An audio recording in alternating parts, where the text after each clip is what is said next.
जय हिंद साथियों, आप सभी का स्वागत है आपके अपने YouTube चैनल रामपुर स्टडी में। दोस्तों, आज के इस वीडियो में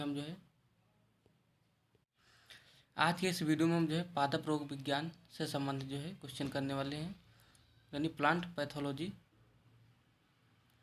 से संबंधित टॉप 20 क्वेश्चन इसमें होने वाले हैं। तो चलिए वीडियो को स्टार्ट करते हैं बिना देरी किए हुए। पहला क्वेश्चन दिया हुआ है कि पादप रोग विज्ञान का पिता किसे कहा जाता है। तो पादप रोग विज्ञान के जो पिता हैं ये एंटोनी डी वेरी को कहा जाता है। किसको? एंटोन डी वेरी करके हैं, इनको पादप रोग विज्ञान का जनक कहा जाता है। इसको आप लोग ध्यान रखिएगा। अगर यहीं पर पूछा है कि भारतीय कवक विज्ञान के जनक, तो भारतीय कवक विज्ञान के जनक तो ये आपके E.G. बटलर हो जाएंगे। कौन सी? A.G. बटलर करके ये भारतीय कवक विज्ञान के जनक A.G. बटलर करके हो जाएंगे। इसको आप लोग ध्यान रखिएगा। तो पादप रोग विज्ञान के पिता एंटोन डी वेरी करके हो जाएंगे। इसको आप लोग ध्यान रखिएगा। फिर क्वेश्चन नंबर 2 दिया हुआ है कि वर्ष 1845 में आयरलैंड में आलू की पछेती अंगमारी रोग का रोगजनक कौन था। तो जो 1845 में आयरलैंड में जो आलू की पछेती रोग का यानी रोगजनक था वो था इसका फाइटोफथोरा इन्फेस्टेंस करके था। फाइटोफथोरा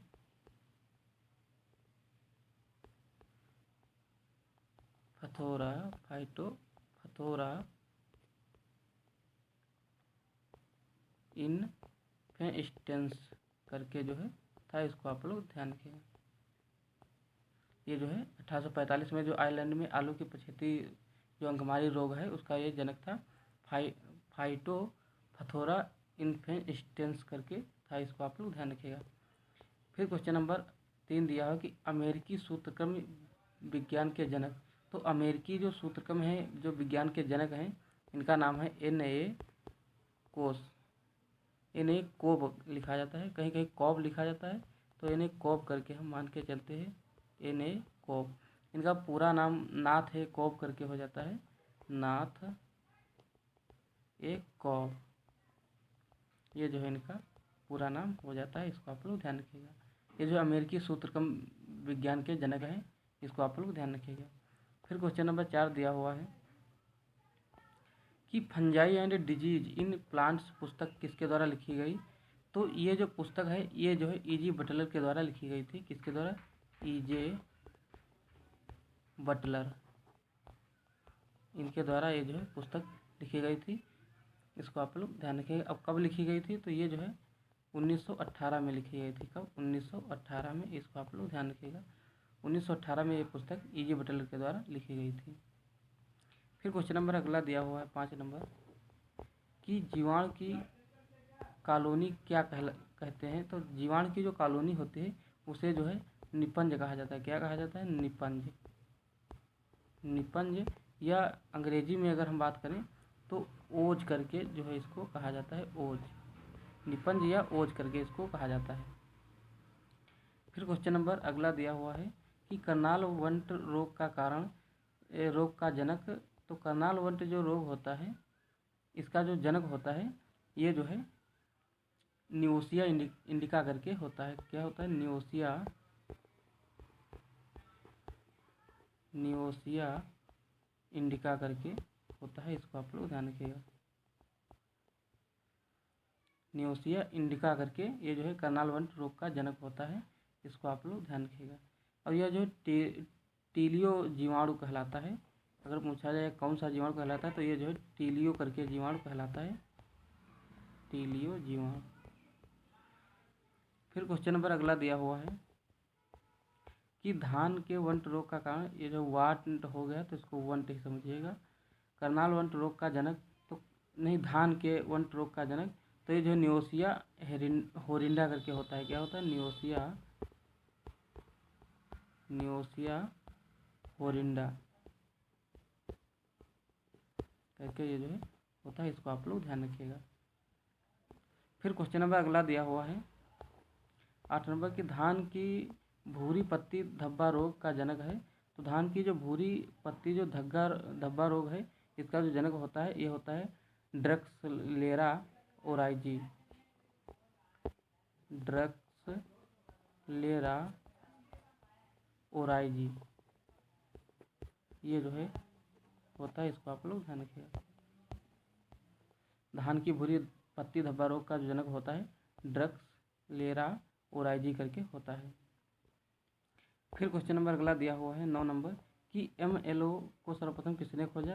तो MLO जो होता है इसको जो डुई एक वैज्ञानिक थे, इन्होंने खोजा था, डुई ने खोजा था। इसका जो फुल फॉर्म होता है वो जो है माइकोप्लाज्मा लाइक ऑर्गेनिज्म करके होता है। माइकोप्लाज्मा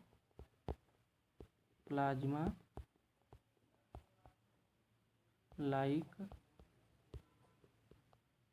ऑर्गेनिज्म करके ये जो है होता है, इसको आप लोग ध्यान रखिएगा।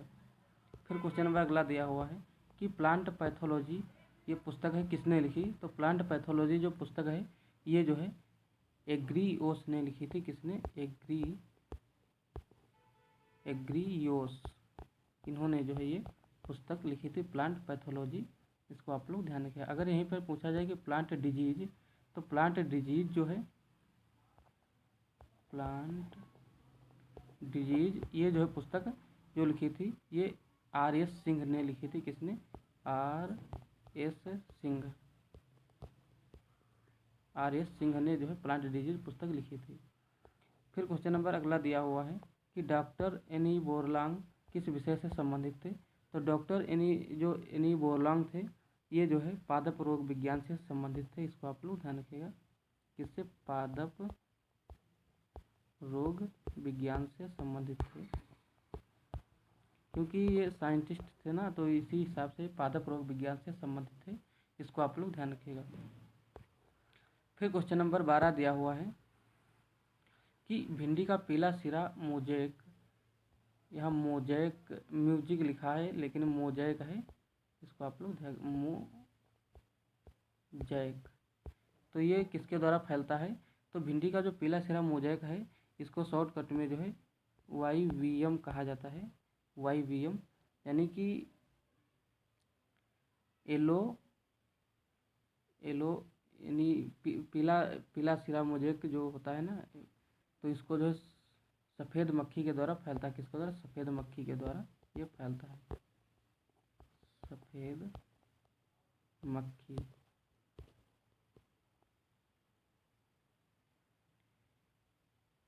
और यहीं पर एक पूछा जाता है कि भिंडी का YLM करके YLM, तो ये जो है ये पीला पत्ती मोजैक होता है, तो ये जो है किसके द्वारा? ये फुदकों के द्वारा फैलता है। YLM ये जो पत्ती जो पीला पत्ती रोग होता है, भिंडी का पीला पत्ती रोग नहीं मोजैक, क्योंकि M है ना, तो मोजैक, तो ये जो है भिंडी में ही होता है। तो ये शॉर्टकट में कहीं कहीं पूछ लिया जाता है कि YVM और एक YLM, तो ये जो है ये मोजैक है, पीला सिरा मोजैक, और ये जो है आपका पीला पत्ती यानी लीफ करके जो है मोजैक हो जाएगा। फिर क्वेश्चन नंबर अगला दिया हुआ है कि वायरस या विषाणु शब्द किसके द्वारा दिया गया। तो वायरस या विषाणु शब्द जो है ये विंजेरिक के द्वारा दिया गया। किसके द्वारा? विंजेरिक के द्वारा ये जो है दिया गया था, इसको आप लोग ध्यान रखिएगा। और ये जो है जो वायरस होते हैं ये DNA या RNA के रूप में होते हैं, इसको आप लोग ध्यान रखिएगा। DNA व RNA के रूप में होते हैं, इसको आप लोग ध्यान रखिएगा। RNA के रूप में होते हैं। फिर क्वेश्चन नंबर 14 दिया हुआ है कि विषाणु की तीव्र एवं ठीक तरह से पता करने के लिए उपयुक्त तकनीक क्या है। तो इसकी तकनीक जो है, जो विषाणु यानी वायरस होता है ना, इसकी जो उपयुक्त जो तकनीक है उपयुक्त, तो एक तो आपका एलिजा परीक्षण होता है, एलिसा, और एक आपका होता है हाडॉस करके यानी HADOS DAS और एक जो है आपका IEM करके होता है। तो ये तीनों होते हैं विषाणु की तीव्र एवं ठीक तरह से पता करने के लिए उपयुक्त। ये 3 विधि होती हैं, ये 3 तकनीक हैं, इसको आप लोग ध्यान रखिएगा। तो ये जो है आला यानी सभी हो जाएंगे, इसको आप लोग ध्यान रखिएगा। ये तीनों जो तकनीक हैं,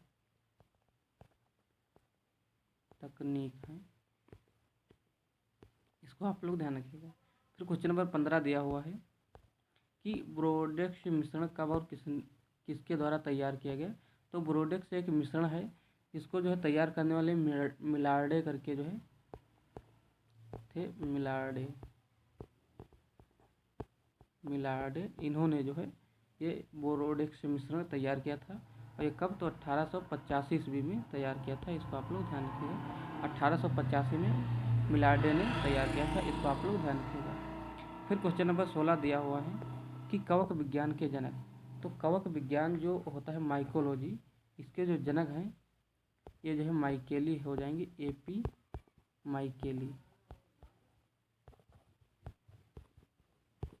माइकेली करके जो है कवक विज्ञान के जनक हो जाएंगे, इसको आप लोग ध्यान रखिएगा।